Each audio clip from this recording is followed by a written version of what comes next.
Hi friends, Telangana DSC social content test series friends. ఇది 6th to inter వరకు ఉంటుంది. So test series అనేది presently తక్కువ ప్రైస్కి అందుబాటులో ఉంది. కింద డిస్క్రిప్షన్లో శశి అకాడమీ యాప్ లింక్ ఉంది. సో యాప్ ఇన్స్టాల్ చేయడం ద్వారా మీరు పర్చేస్ చేయొచ్చు. సో టెక్స్ట్ బుక్లో ఉన్న దాదాపు ప్రతి లైన్ని కవర్ చేస్తూ తయారు చేయబడింది. పిక్చర్లో ఇచ్చిన ఇన్ఫర్మేషన్ తీసుకొని కూడా కవర్ చేయడం జరిగింది. సో ఒకవేళ మీరు లెసన్ చదవకపోయినా టెక్స్ట్ బుక్ కానీ లేదంటే మన మెటీరియల్ కానీ ఓపెన్ చేసి మీరు చూడండి, ప్రతి లైన్ కూడా కవర్ అవుతుంది దాదాపుగా. So 7th class first lesson వివిధ రకాల పటాలను అధ్యయనం చేయడం.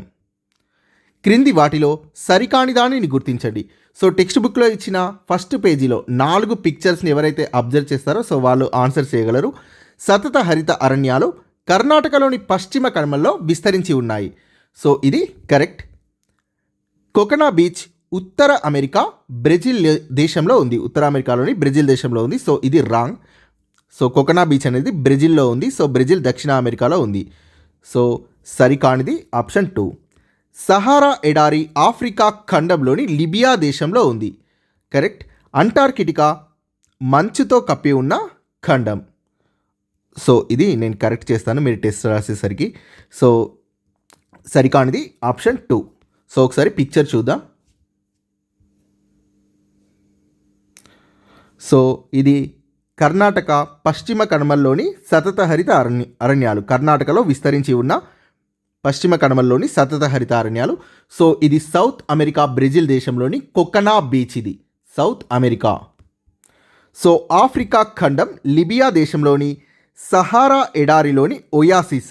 సో ఒయాసిస్ అంటే ఏంటి? ఒయాసిస్ అంటే ఎడారి మధ్యలో సహజమైన నీరు. సో అప్పుడప్పుడు ఎడారిలో వర్షం పడుతుంది. సో ఇది ఎడారి మధ్యలో ఉండే సహజమైన నీరు లేదా బావి చుట్టూ కేంద్రీకృతమై ఉన్న పచ్చటి ప్రాంతం అని కూడా అంటారు. సో అంటార్కిటికా మంచుతో కప్పి ఉన్న ఖండం.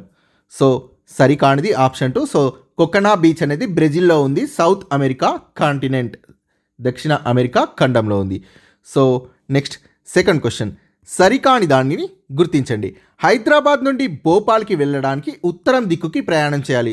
సో టెక్స్ట్ బుక్లో రాజధానులకు సంబంధించి మ్యాప్ ఇచ్చారు. సో ఆ మ్యాప్ కూడా నేను ఇచ్చాను, ఇక్కడ చూద్దాం. సో హైదరాబాద్ నుండి భోపాల్కి వెళ్ళడానికి ఉత్తరం దిక్కుకు ప్రయాణం చేయాలి. కరెక్ట్. లక్నో నుండి చెన్నైకి వెళ్ళడానికి పడమర దిక్కుకు ప్రయాణం చేయాలి. సో ఇది రాంగ్. దక్షిణం దిక్కుకు ప్రయాణం చేయాలి లక్నో టు చెన్నై. ముంబై టు భువనేశ్వర్ వెళ్ళడానికి పడమర దిక్కుకు ప్రయాణం చేయాలి. సో ఇది రాంగ్. సో ముంబై టు భువనేశ్వర్కి తూర్పు దిక్కుకు ప్రయాణం చేయాలి. కోహిమా టు జైపూర్కి వెళ్ళడానికి పడమర దిక్కుకు ప్రయాణం చేయాలి. సో ఇది కరెక్ట్. సో సరికానివి ఆప్షన్స్ 2 and 3. సో సొల్యూషన్లో చూద్దాం. సో ఇది టెక్స్ట్ బుక్లో ఇచ్చిన map. So first option Hyderabad నుండి భోపాల్కి వెళ్ళడానికి ఉత్తరం దిక్కుకు ప్రయాణం చేయాలి. సో ఇది హైదరాబాద్. సో ఇది భోపాల్ ఉత్తరం దిక్కుకు, సో నార్త్ సైడ్కి ప్రయాణం చేయాలి. సో ఆప్షన్ 1 కరెక్ట్ కాబట్టి నేను ఇక్కడ ఎలాంటి బోల్డ్ చేయలేదు. సో ఇక్కడ సెకండ్ ఆప్షన్లో రాంగ్. సో మీరు ఏదైనా ఆప్షన్ అంటే మీరు సబ్మిట్ చేసిన తర్వాత ఎక్కడ రాంగ్ ఉందో నేను తెలుసుకోవడానికి మీకు ఇక్కడ బోల్డ్ లెటర్స్లో ఇవ్వడం జరిగింది. సో దాదాపుగా పైవన్నీ సరైనవే అని ఉన్నప్పుడు నేను సబ్మిట్ చేశాక మీకు అక్కడ ఆన్సర్ ఏమీ కనబడదు. సో పైవన్నీ సరైనవే అనే దానికి ఎక్స్ప్లెనేషన్స్ ఉండవు. సో మరీ అవసరమైతే ఇచ్చాను, బట్ ప్రతి దానికి కూడా దాదాపుగా మీకు ఎక్స్ప్లెనేషన్ అనేది ఉంటుంది ఈ విధంగా. సో లక్నో నుండి చెన్నైకి వెళ్ళడానికి, సో ఇది లక్నో, సో ఇది చెన్నై. సో లక్నో నుండి చెన్నైకి వెళ్ళడానికి దక్షిణం వైపుకు ప్రయాణం చేయాలి. సో నేను ఇచ్చిన ఆప్షన్స్లో పడమర అని ఇచ్చాను. సో అది రాంగ్ కాబట్టి మీకు ఇక్కడ దక్షిణం అని చూడగానే అర్థమవుతుంది మీకు క్వశ్చన్ కింద. సో ముంబై నుండి భువనేశ్వర్ వెళ్ళడానికి, సో ఇది ముంబై. సో ఇది భువనేశ్వర్. ముంబై నుండి భువనేశ్వర్ తూర్పు ఈస్ట్ సైడ్కి వెళ్ళాలి. సో నేను అక్కడ ముంబై నుండి భువనేశ్వర్కి పడమర దిక్కు అని ఇచ్చాను. సో తూర్పుకు ప్రయాణం చేయాలి. నెక్స్ట్ కోహిమా నుండి జైపూర్కి వెళ్ళడానికి, సో కోహిమా ఇక్కడ ఉంటుంది. కోహిమా నుండి జైపూర్కి వెళ్ళడానికి సో పశ్చిమం వైపుకి ప్రయాణం చేయాలి. సో పశ్చిమం వైపుకి ప్రయాణం చేయాలి. సో ఈ విధంగా టెక్స్ట్ బుక్లో ఇచ్చిన మ్యాప్ కూడా అబ్జర్వ్ చేయాలి. సో అలానే రాష్ట్ర రాజధాని గుర్తుని చుక్కతో సూచిస్తాం, గుర్తుపెట్టుకోండి రాజధానులన్నింటినీ. సో నెక్స్ట్ క్వశ్చన్ అదే. సరికాని దానిని గుర్తించండి.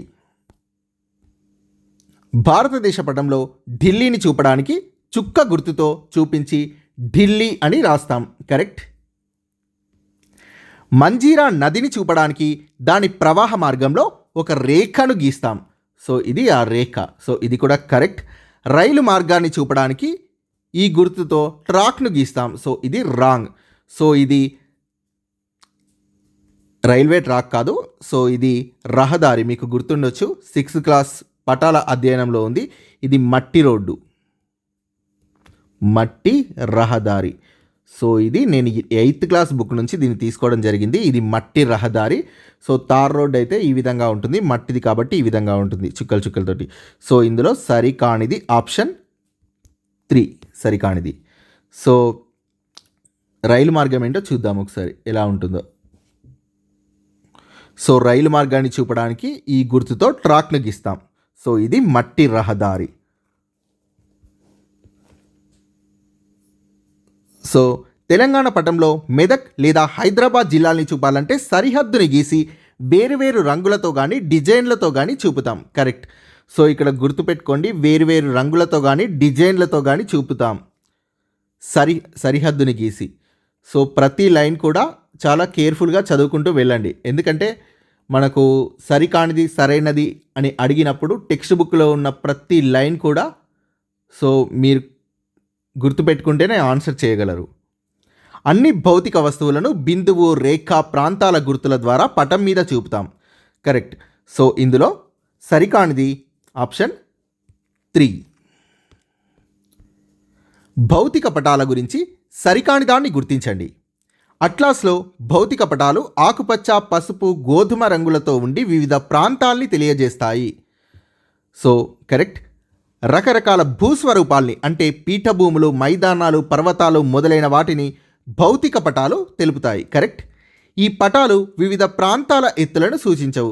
సో ఇది సరికాదు. సో సరికానిది ఆప్షన్ 3. సో ఆప్షన్ 3 సరికాదు. ఈ పటాలు భౌతిక పటాలు వివిధ ప్రాంతాల యొక్క ఎత్తులని సూచిస్తాయి. సో నెక్స్ట్ క్వశ్చన్, పటాలు మరియు బొమ్మల గురించి సరి అయిన ఆప్షన్ని గుర్తించండి. బొమ్మలో ఎత్తైన కొండల వెనుక ఉన్న ప్రదేశాలు కనబడవు. కరెక్ట్. బొమ్మలో కనబడవు. ఎత్తైన కొండల వెనుక ఉండే ప్రదేశాలు బొమ్మలో కనబడవు. పటంలో అన్ని ప్రదేశాలు కనబడతాయి. కరెక్ట్. రంగుని ఉపయోగించి ఎత్తు ప్రదేశాలని పటంలో చూపడం ఒక పద్ధతి. సో ఇది కూడా కరెక్ట్. సో ఎత్తులను వివిధ రంగుల్లో చూపవచ్చు అని సో మళ్ళీ నింపూరు గ్రామ పటం గురించి టెక్స్ట్ బుక్లో ఇచ్చిన ఎగ్జాంపుల్లో ఇవ్వడం జరిగింది. ఎత్తులను వివిధ రంగులలో చూపవచ్చు. సో రంగు ఉపయోగించి ఎత్తు ప్రదేశాలని పటాలలో చూపడం ఒక పద్ధతి. సో 2 సార్లు ఇచ్చారు ఇది. సో ఆన్సర్ పైవన్నీ కూడా సరైనవే. భూమి మీద ఉండే ఎత్తులను కొలవడం గురించి సరైన దానిని గుర్తించండి. భూమి మీద ఎత్తును సముద్ర మట్టం నుండి కొలుస్తారు. కరెక్ట్. ప్రపంచంలోని అన్ని ప్రాంతాల్లో సముద్ర మట్టం దాదాపు సమానంగా ఉంటుంది. కరెక్ట్. ప్రపంచంలోని సముద్రాలన్నీ కూడా ఒకదానితో ఒకటి కలిసి ఉన్నాయి. కరెక్ట్. సో సరైనది ఆప్షన్ 4. సరికాని దానిని గుర్తించండి. సమానమైన ఎత్తుగల ప్రాంతాల్ని కలుపుతూ గీసే రేఖలనే కాంటూరు లేదా సమతల రేఖ అంటారు. కరెక్ట్. 50 మీటర్ల కాంటూరు రేఖ మీద ఉన్న అన్ని ప్రదేశాలు 50 మీటర్ల ఎత్తులోనే ఉంటాయి. కరెక్ట్. భూస్వరూపాన్ని బట్టి కాంటూరు రేఖలు వంకర టింకరగా ఉండవచ్చు. ఇవి ఒకదానికొకటి ఖండించుకోవు. కరెక్ట్. 2 కాంటూరు రేఖల మధ్య దూరానికి భూమికి ఎలాంటి సంబంధం ఉండదు. సో ఇది రాంగ్. 2 కాంటూరు రేఖల మధ్య దూరం భూస్వరూపంపై ఆధారపడి ఉంటుంది. సో ఇది రాంగ్. భూస్వరూపంపై ఆధారపడి ఉంటుంది. సో భూమి వాలు ఎత్తుగా ఉంటే కాంటూరు రేఖలు ఒకదానికొకటి దగ్గరగా ఉంటాయి. ఓకే. అలానే భూమి వాలు తీవ్రంగా ఉంటే కాంటూరు రేఖలు దూరం దూరంగా ఉంటాయి. సో ఇది కూడా రాంగ్. భూమి వాలు ఎత్తుగా ఉంటే కాంటూరు రేఖలు ఒకదానికొకటి దగ్గరగా ఉంటాయి అనేది కరెక్ట్. కానీ భూమి వాలు తీవ్రంగా ఉంటే కాదు, భూమి వాలు తీవ్రంగా లేకుండా తక్కువ వాలు ఉంటే కాంటూరు రేఖలు దూరం దూరంగా ఉంటాయి. సో ఇందులో సరికానివి ఆప్షన్ 4 అండ్ 5 ఈ 2 కూడా సరికావు. సరికానిది గుర్తించండి. ఎత్తులను చూపే పటాలు భూమి ఉపరితల స్వభావాల్ని తెలుసుకోవడానికి ఉపయోగపడతాయి. కరెక్ట్. పర్వతాలు లోయలు ఎక్కడ ఉన్నాయో తెలుసుకోవచ్చు. కరెక్ట్. ఎత్తులను చూపే పటాల వల్ల పర్వతాలు లోయలు ఎక్కడ ఉన్నాయో తెలుసుకోవచ్చు. నెక్స్ట్, తెలంగాణ భౌతిక పటాన్ని గమనిస్తే గోదావరి నది తూర్పు వాలు దిక్కుగా ప్రవహిస్తుందని తెలుస్తుంది. ఈ వాలు గుండా పశ్చిమానికి ప్రయాణం చేస్తే పీఠభూమి ప్రాంతంలోని కొండల్ని చేరుకోవచ్చు. కరెక్ట్. ఈ పీఠభూమి ప్రాంతాన్ని కృష్ణా గోదావరి నదులు విభజిస్తూ ఉన్నాయి. సో ఇక్కడ వరకు కరెక్ట్. అందువల్ల ఎలాంటి లోయలు ఏర్పడలేదు అనేది రాంగ్. సో ఇందులో సరికానిది ఆప్షన్ 4 ఆన్సర్. సో ఈ పీఠభూమి ప్రాంతాన్ని కృష్ణా గోదావరి నదులు విభజిస్తూ ఉన్నాయి. సో అందువల్ల లోతైన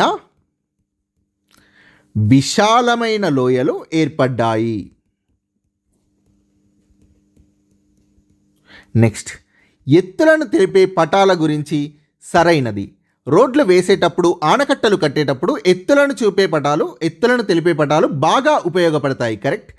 హెచ్చుతగ్గులున్న ప్రాంతంలోని 2 ప్రదేశాల మధ్య రోడ్లను నిర్మించేటప్పుడు ఏ మార్గాన రోడ్డు వేయాలో నిర్ణయించడానికి ఈ పటాలు ఉపయోగపడతాయి. కరెక్ట్.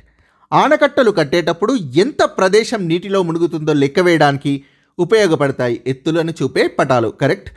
సో ఆన్సర్ పైవన్నీ కూడా సరైనవే. సముద్ర మట్టం MSL మీన్ సీ లెవెల్ గురించి సరికానిది గుర్తించండి. సముద్ర ఉపరితలంపై పెద్ద చిన్న అలలు నిరంతరం వస్తూ ఉంటాయి ఎల్లప్పుడూ. కరెక్ట్. ఈ అలలు ఎప్పటికీ స్థిరంగా ఉండవు. కరెక్ట్. ఈ ప్రక్రియ వల్ల సముద్రం ఎత్తు నిరంతరం తగ్గిపోతూ ఉంటుంది.